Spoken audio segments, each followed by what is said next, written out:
c'est, comme on dit chez moi en pays Bamileke, une affaire d'argent. En pays Bamileke, nous disons affaire un cap à bas trop sérieux. L'affaire d'argent, là, c'est une affaire sérieuse parce que l'argent, c'est le travail des gens. Faut pas vous amuser avec l'argent. En pays Bamileke du Cameroun, on dit affaire un cap à bas trop sérieux. Pourquoi l'argent est sérieux? C'est pas parce que l'argent est le dieu de ce monde. Non. Parce que l'argent représente le travail des gens. Quand vous voyez un billet de banque là, si vous avez un billet de banque ou une pièce dans votre poche, sachez que ce que vous avez en main là, c'est le condensé des efforts de quelqu'un sur la terre. Parce qu'avec ce que vous avez en main, vous pouvez obtenir le fruit du travail d'autrui. Voilà pourquoi sans adorer l'argent, sans accorder à l'argent le statut de valeur absolue, ce qui serait un danger, parce qu'on tomberait dans un matérialisme incompatible envers la tradition spirituelle africaine, il faut en faire le meilleur usage possible. D'où le dicton du pays Bamileke qui dit « affaire un cap, abat affaire très sérieux ». Je prends ça au sérieux. Dans la langue française, on connaît le dicton qui dit que les bons comptes font les bons amis. C'est vrai ou c'est faux? Si tu as un ami qui tout le temps t'escroque, est-ce qu'il va rester ton ami? Si tu as quelqu'un qui, 1, 2, 3, il vole ton argent, est-ce que tu vas rester son ami? Si tu as quelqu'un qui te récompense mal, alors que tu lui rends de grands services, est-ce que tu vas rester son ami? To. Ngang. Aïe, tu ne vas pas rester son ami, non? Wari. On ne joue pas avec ça. C'est pas du jeu. C'est pas non plus Dieu. Mais c'est pas du jeu. Vous comprenez? Bon. Il y a quelque chose que nous, Africains, on doit prendre au sérieux. Vous savez ce qu'on doit prendre au sérieux? Notre argent. Les Africains. Nous sommes issus du continent le plus riche du monde. Et il nous faut donc prendre au sérieux les richesses que Dieu nous a léguées sur notre continent, c'est-à-dire notre argent.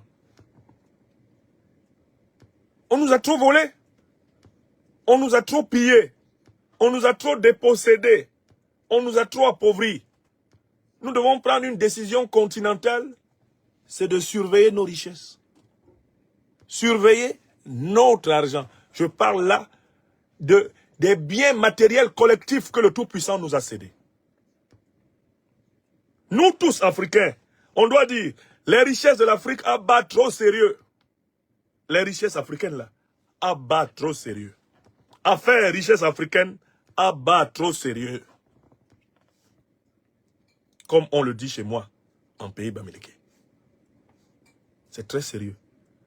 Parce qu'en fait, les richesses africaines, là, c'est parce que nous n'en sommes pas les premiers bénéficiaires que nos enfants meurent dans le désert, dans l'océan. Que nos enfants sont méprisés, capturés, comme les esclaves autrefois, dans les centres de rétention, à Paris, à Calais, en Angleterre, aux portes des États-Unis, en Algérie, au Maroc, en Tunisie, en Égypte. Nos enfants sont en prison. Ils sont en prison au Qatar, au Bahreïn. Ils sont capturés au Koweït. Ils sont capturés en Arabie Saoudite, réduits en esclavage. Parce que l'argent du continent qui devait servir à leur offrir une vie digne est volé. Avec la complicité de plusieurs d'entre nous. Parce que nous-mêmes, nous ne prenons pas notre argent au sérieux. Alors qu'à faire un cap, à battre très sérieux. Qu'est-ce que c'est que l'argent? L'argent se définit comme une marchandise qui permet de se procurer toutes les autres marchandises. C'est ça la définition. Ça correspond globalement à ce qu'on appelle la monnaie. L'argent, c'est une marchandise qui te permet de te procurer toutes les autres marchandises. Donc quand tu as l'argent, tu as un peu toute chose à l'intérieur de l'unité monétaire que tu possèdes. Donc l'argent est la condition de la maîtrise de la matière du monde. Toute la matière qu'il y a sur la terre, là, elle est représentable sous la forme d'une pièce monétaire ou d'un billet bancaire. Donc, celui qui veut maîtriser la matière de la terre doit maîtriser les circuits de l'argent. Ni énorme longueur. Alamawe Zoni. Celui. Ouais. Chantal Chipan demande que je boive un peu d'eau. Merci Chantal. Merci de penser à la voix de votre serviteur.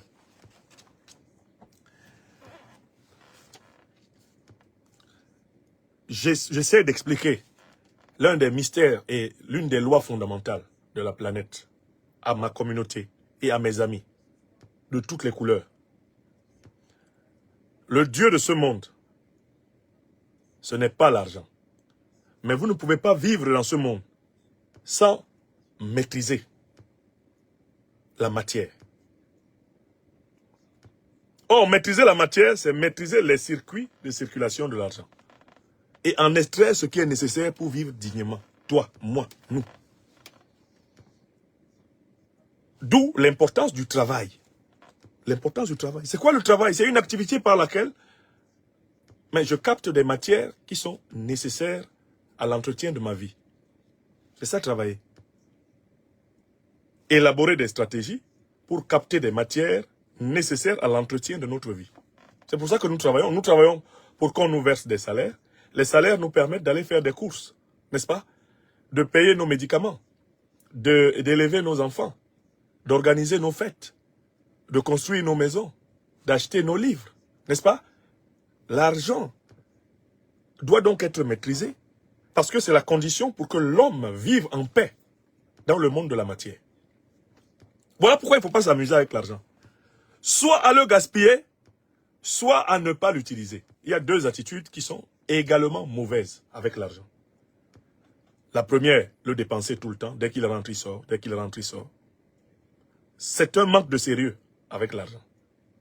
Le dépenser spontanément, le dépenser comme il vient, le dépenser, comme on le dirait, en faisant sa vie de louga. Celui qui fait ça, il ne sait pas avec quoi il est en train de s'amuser. Mais il y a une deuxième attitude. C'est l'attitude de Harpagon, l'avare de Molière. L'argent qui ne sort jamais. Il y a des gens, toute sa vie, il ne fait qu'accumuler. Ça ne sort jamais. Vous avez connu des gens comme ça, non? On ne connaît pas la couleur de son argent. Mais il en a. Et le jour où il s'en va, on retrouve des réserves incroyables dont lui-même ne voulait pas que quelqu'un y touche. Il n'a pas compris. Celui-là aussi qui n'a pas fait usage de son argent, de l'argent, pour vivre, n'a pas compris à quoi sert l'argent en fait. Donc il faut, face à l'argent, développer une attitude de pondération, de mesure. Mais il faut le prendre au sérieux. Il ne faut pas l'utiliser n'importe comment. C'est du feu. Tu l'utilises n'importe comment, tu t'y brûles. Soit parce que tu le dépenses trop vite, soit parce que tu ne le dépenses pas à temps. Dans les deux cas, tu te fais avoir.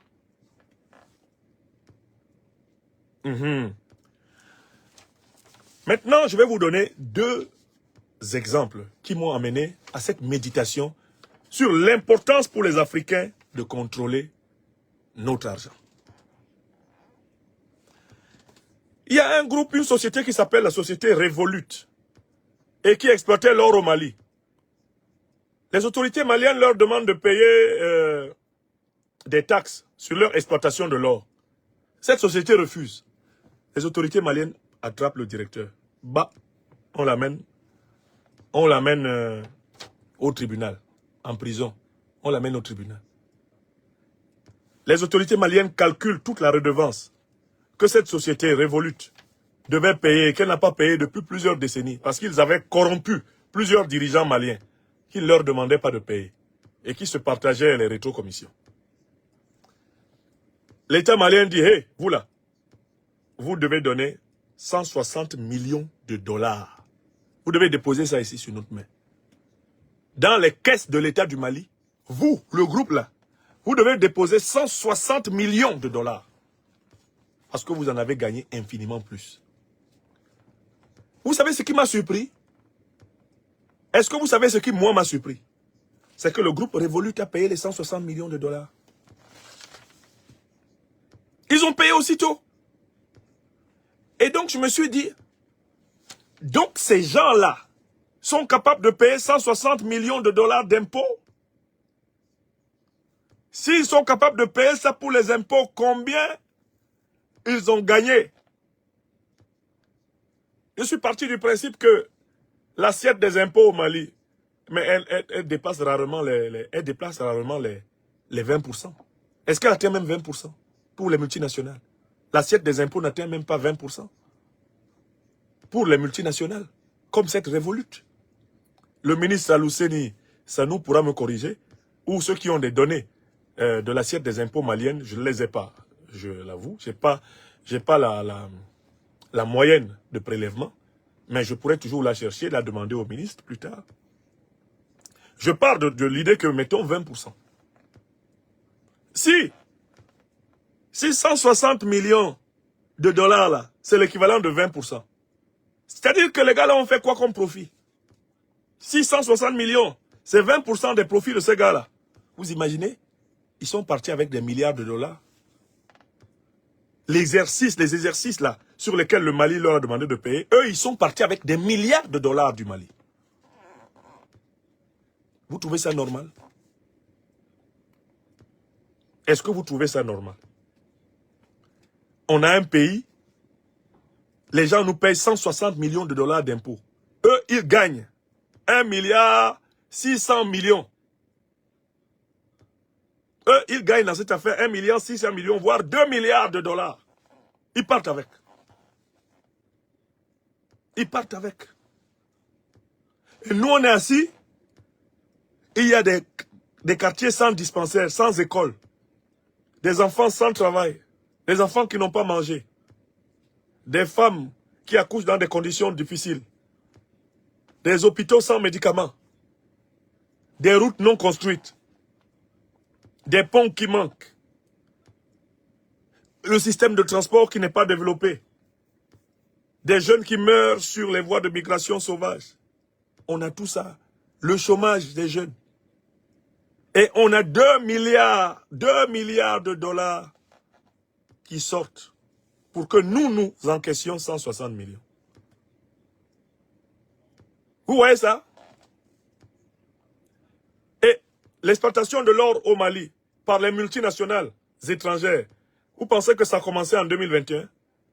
Le président Assimi Goïta, lui, récupère au moins les impôts. Mais ces gens-là exploitent l'or au Mali, mais depuis plus de 100 ans. Ça fait 200 ans qu'ils pillent le Mali. Les colons, d'abord, et par la suite, leurs multinationales. Vous imaginez l'argent qu'ils doivent à l'Afrique? Si le modèle malien est appliqué à chaque pays africain où ces multinationales sont implantées, vous imaginez combien d'argent nous perdons chaque jour en Afrique? Et les gens viennent se moquer de nous ici pour nous dire que l'Afrique ne représente même pas 1%, 2% de leur commerce international. Il y a un deuxième exemple. Mais c'est l'exemple du Niger. C'est quand le Niger a interdit qu'Orano fasse sortir l'uranium que nous avons appris qu'Orano avait perdu combien? En moins de 3 mois, Orano avait perdu près de 400 millions d'euros. En 4, 5, 6 mois, Orano se plaint dans une conférence de presse. Le Niger nous a empêché d'exporter la production, ce qui entraîne un manque à gagner de 400 millions d'euros. J'ai bondi de ma chaise. J'ai dit, hey, les gens là prenaient 400 millions d'euros en 6 mois au Niger. Ils prenaient 400 millions d'euros en 6 mois dans l'uranium du Niger. Si le Niger peut encaisser 400 millions d'euros tous les 6 mois, est-ce que vous savez que le Niger là, il devient un État ultra développé, avec des dirigeants sérieux comme ceux que nous avons aujourd'hui, le président Tchani. Si le président Tchani peut faire rentrer tous les 6 mois au Niger 400 millions d'euros, est-ce que vous savez que le Niger est développé en moins de 5 ans? Rien ne manque, rien ne sera sur la terre qu'on ne trouve pas au Niger. Et est-ce que vous savez que il y a des gens au Niger qui ont signé autrefois et qui ont accordé l'exploitation de l'uranium du Niger pour 75 ans à la France?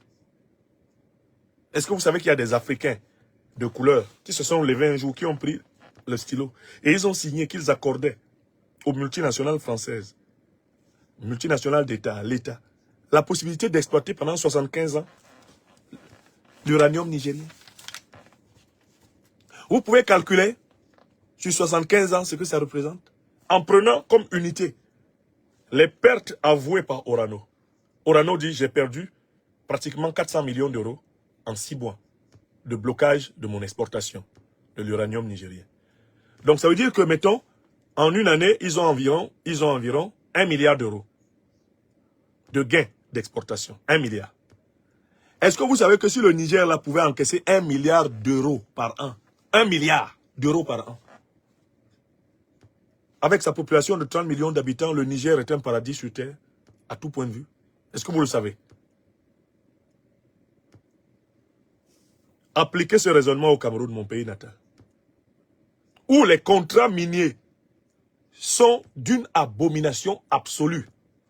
Biya et sa bande volent, pillent le Cameroun en association avec les pires multinationales de truands du monde.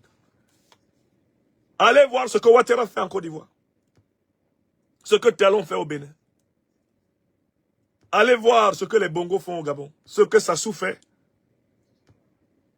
au Congo. Ce que Yadema fait. Nyassimbe fait au Togo. Allez voir ce que les dirigeants nigériens font au Nigeria.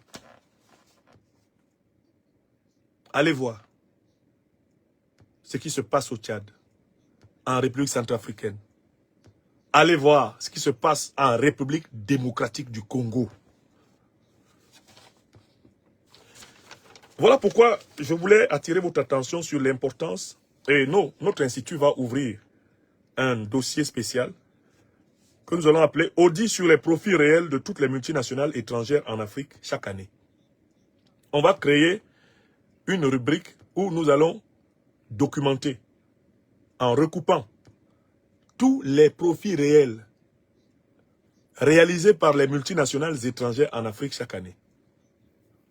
Je m'engage à partir de cette année, cette fin d'année 2024, à produire, avec l'aide des collègues de l'Institut, à produire un document de référence le plus objectif possible, pays par pays, avec ce que les multinationales étrangères retirent de l'Afrique. Ce sera un chiffre forcément approximatif.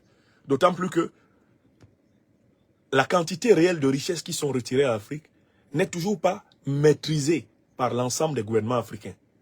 Plusieurs pays africains ne savent pas les quantités réelles de richesses qui sont extraites de l'Afrique. Plusieurs peuples africains ne le savent pas. L'Institut de l'Afrique des libertés s'engage à rendre cette richesse de l'Afrique visible, lisible, comptable. Je me suis rendu compte que nous n'avons pas l'habitude de contrôler notre argent, l'argent de l'Afrique. Nous allons contrôler ça. On va créer dans l'Institut un observatoire des profits des multinationales étrangères en Afrique. Un observatoire des profits des multinationales étrangères en Afrique. Je vais confier ça à ceux de mes collègues qui sont spécialistes de l'économie et je vais diriger le projet. La première difficulté, ce sera d'avoir des sources fiables. Mais on les aura. Même si ce n'est pas pour tous les pays où on aura, on va publier. Est-ce que vous savez ce que les multinationales étrangères ont gagné cette année au Mali, cette année au Burkina, cette année au Niger?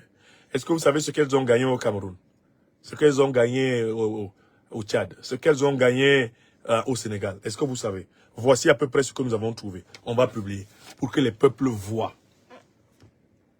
Parce que les peuples ne voient pas ça. Quand on dit aux Africains qu'ils sont très riches, les Africains trouvent cette idée abstraite. On va rendre l'idée là concrète. On va rendre cette idée concrète. Il faut que ce soit concret. Quand tu marches dans la rue, quelqu'un te dit, oh, alors vous les Africains, etc. Tu dis, calmez-vous. Voici ce que mon pays natal a rapporté à telle entreprise cette année. Mais je ne peux pas oublier le Congo, c'est mien à Tembou. Pourquoi je vais oublier le Congo? Je vous dis que l'Institut va vraiment faire un travail systématique. Nous allons chercher des données sur les profits de toutes les entreprises multinationales étrangères en Afrique. C'est ça la perspective. Depuis l'Afrique du Sud. Et je vais me limiter à l'Afrique noire. Je vais me limiter à l'Afrique noire. Puisque en Afrique du Nord, eux-mêmes quand ils viennent en Afrique noire, ils disent qu'ils vont en Afrique. Ils se sentent plutôt liés au Moyen-Orient. Ils ne font pas leurs statistiques avec nous. Je vais compter les richesses de l'Afrique subsaharienne.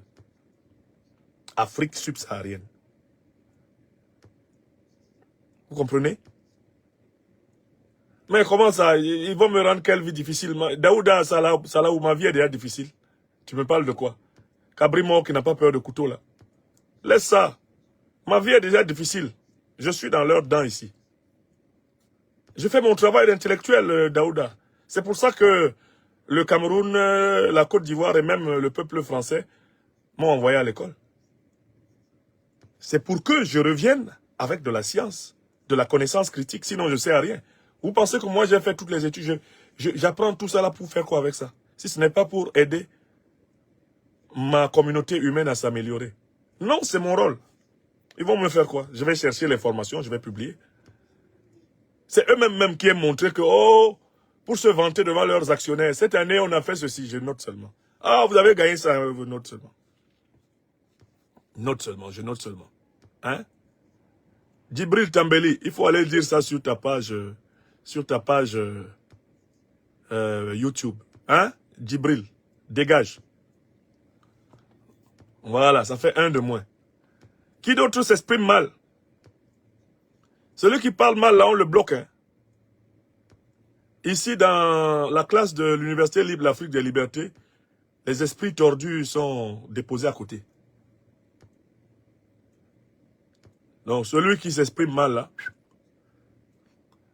hein, j'ai dit à mes frères, à mes jeunes frères et sœurs, les partisans du docteur Shogel, ne venez pas m'insulter. Hein. Je n'ai pas insulté le docteur Shogel. Hein.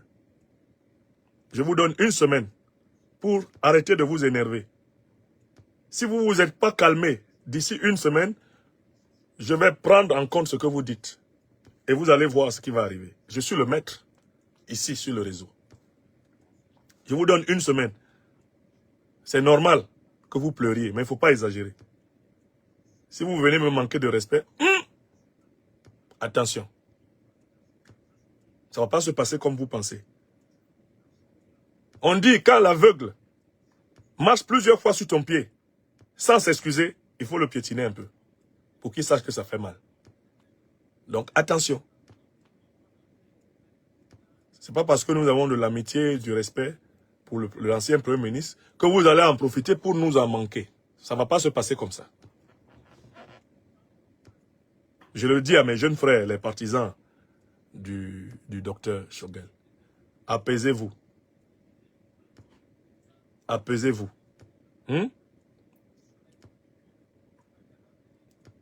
Apaisez-vous. N'est-ce pas? Voilà un autre encore.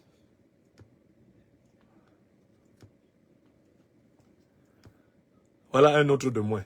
Bon, très bien. Donc, je voulais donc achever cette conférence sur cette idée que nous allons proposer régulièrement de la part, et sur le site d'ailleurs de l'Institut de l'Afrique des libertés, nous allons proposer un audit annuel des profits réels de toutes les multinationales étrangères en Afrique.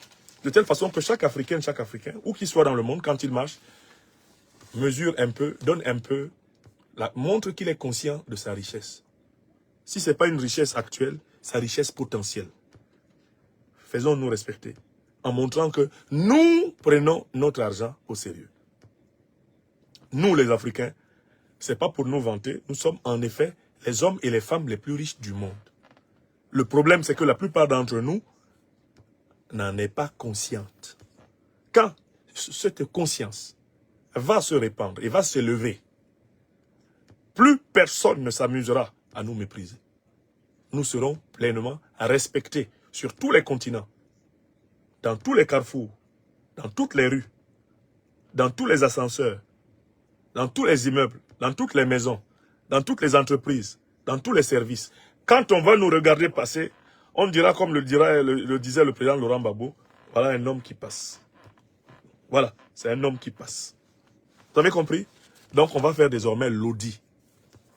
On va leur dire, calmez-vous. Grâce à nous, vous avez eu ça. Ramenez-la moins. L'Afrique est, depuis très longtemps, votre vache à lait. Ce temps-là est terminé. Ce temps-là est terminé. Alors, n'hésitez pas à retrouver nos boîtes mail pour ceux qui veulent intégrer notre institut comme correspondant, comme contributeur. N'hésitez pas à retrouver nos boîtes mail. Vous avez le site institutdelafriquedeslibertés.org avec toutes les coordonnées pour nous écrire. Et vous avez sur ma page Facebook, mes pages YouTube, pas mal de coordonnées également pour nous écrire. Vous nous enverrez un CV, nous dire un peu ce que vous pensez pouvoir apporter à l'Institut. Et bon, actuellement, nous avons quelques centaines de correspondants, c'est-à-dire de personnes qui, de partout dans le monde, nous signalent des sujets, nous envoient parfois des preuves d'ailleurs, puisqu'ils savent que je suis le docteur des preuves, nous envoient des preuves, nous envoient des suggestions, des remarques. D'accord? On commence d'abord par être un correspondant, par la suite, on peut accéder au conseil scientifique de l'Institut. Et encore plus haut. Voilà. Pour le moment, retrouvez-nous par ce chemin. Merci. Merci encore de votre patience. Vous étiez très nombreux ce soir.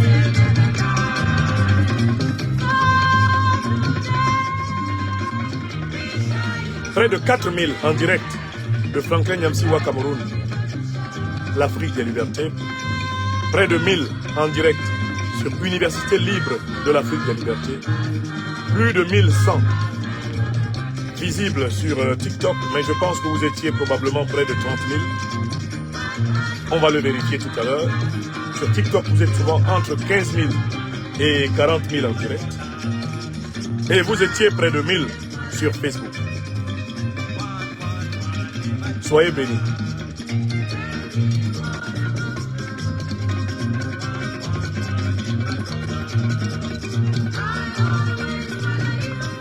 Non, le transfert de technologie va permettre progressivement, le transfert de technologie va progressivement permettre à l'Afrique d'élever ses parts, non seulement dans les entreprises, mais de nationaliser ou de céder des marchés à des entreprises de capitaux africains. Il faut d'abord un très fort transfert de technologie. Parce que, en fait, ce que les capitaux étrangers font valoir, c'est qu'ils viennent avec la technologie.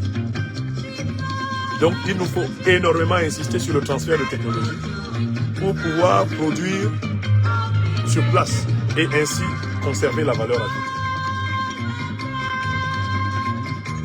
C'est un vrai problème qui n'est pas facile. Qui n'est pas facile. Merci. Merci à vous, mes amis sur TikTok, où vous êtes des dizaines de milliers à suivre nos conférences. Merci de continuer à vous abonner à notre... Merci de continuer à vous abonner à nos deux chaînes YouTube principales. Franklin Nyamsiwa Cameroun, l'Afrique des libertés et Université libre d'Afrique des libertés. Merci infiniment. Pour vos prières, pour votre soutien, je rappelle que le 28 novembre prochain, la dictature de M. Macron me traîne au tribunal correctionnel de Rouen en début d'après-midi, au motif que j'aurais détourné les dons que vous m'avez donnés. Vous m'avez donné par 2 fois les dons par GoFund. Je les ai récupérés pour les utiliser à ce pourquoi vous me les avez donnés, c'est-à-dire pour faire face à mes obligations. M. Macron n'est pas content. Il a actionné le ministère de l'économie et des finances, qui a actionné le procureur de Rouen pour qu'on me poursuive, pour m'accuser d'avoir détourné les dons que vous m'avez donnés. Si quelqu'un vous raconte ça, dites ce que je vous dis et vous en aurez toutes les preuves. Il m'accuse d'avoir détourné les dons que vous m'avez donnés. Ce n'est pas de l'argent français, ce n'est pas de l'argent public. Et il n'y a personne qui m'a porté plainte pour avoir détourné son argent. Monsieur Macron dit, les Africains vous ont donné des dons par GoFund. Ils ont fait des collectes pour vous soutenir. Vous avez récupéré l'argent de ces collectes. C'est un détournement. Voilà l'accusation. Il n'y a pas autre chose. Quand il avait commencé l'accusation en instrumentalisant le ministère des Finances, le procureur lui a répondu que l'infraction n'était pas suffisamment caractérisée. Et il m'a laissé tranquille pendant 1 an, 5 mois. Il n'a plus parlé de ça. Mais comme ils m'ont cherché de tous les côtés, ils n'ont rien trouvé, il a redonné instruction d'ouvrir l'affaire. Parce qu'il faut coincer le serviteur des pains spirituels de la liberté en instrumentalisant la justice. C'est pour ça que je dis que M. Macron est un dictateur. C'est ce que je dis. J'en ai les preuves. Aux aéroports, il m'a persécuté. Il a fait retenir plusieurs fois et illégalement mes papiers officiels. Il m'a fait retrancher 3 mois de paix. J'ai porté plainte pour tout ça. Et un jour, il ne sera pas président, mes plaintes seront vivantes. Quand il ne sera pas président, je vais renouveler même mes plaintes. Voilà Sarkozy, non? Il n'était pas président. On ne l'a pas condamné. Chaque chose a une fin. Uniquement parce que je critique la politique africaine de la France. Ce n'est pas que j'ai fait quelque chose à quelqu'un en France. Je n'ai commis aucune faute professionnelle. Je n'ai nui à personne. Je n'ai escroqué personne. Il faut le punir. Il faut trouver un moyen pour le salir. Vous pouvez me salir comment? Moi, je maîtrise l'argent. L'argent ne me maîtrise pas. C'est la différence. Je prends l'argent au sérieux. Mais l'argent n'est pas mon Dieu. C'est tout. Et Dieu m'a toujours donné ce qui était nécessaire pour que je ne sois pas dans la misère depuis que je suis dans le monde. Le Tout-Puissant jamais ne m'a abandonné. Les miens ne m'abandonnent pas. Votre problème, c'est quoi? L'Afrique solidaire vous fait mal. Pourtant, c'est elle qui est en train de vous vaincre. C'est elle qui vous déloge. Et plus vous nous persécutez, plus vous allez être délogés de nos affaires. C'est tout. Quand je disais ça ici, on ne m'écoutait pas. Mais vous êtes en train de vérifier, non? Regardez ce qui arrive à tous ceux qui me persécutent. À tous ceux qui persécutent les Africains ces derniers temps. Regardez. Suivez leur destin. Tant que l'Afrique sera éveillée, elle sera invincible. Tant que des millions d'Africains par grappes entières vont se joindre à ce juste combat, personne ne pourra écraser l'Afrique. Vous avez compris? Donc je tiens bon, tenons bon. Ce sont des épreuves de la vie. Ceux qui pensent être tout puissants ont oublié qu'ils sont simplement des passagers de la terre comme nous autres. Tout passe, tout coule, disait Héraclite. On ne se baigne jamais 2 fois dans la même rivière. Bonsoir à toutes et à tous. Portez-vous bien. La première chose, abonnez-vous à cette page. Cliquez sur le bouton s'abonner qui s'affiche juste en bas. Et la deuxième chose, cliquez sur la cloche de notification pour ne rater aucune des vidéos que je publie ici très régulièrement. Retrouvez KDV Africa sur YouTube, Facebook, TikTok.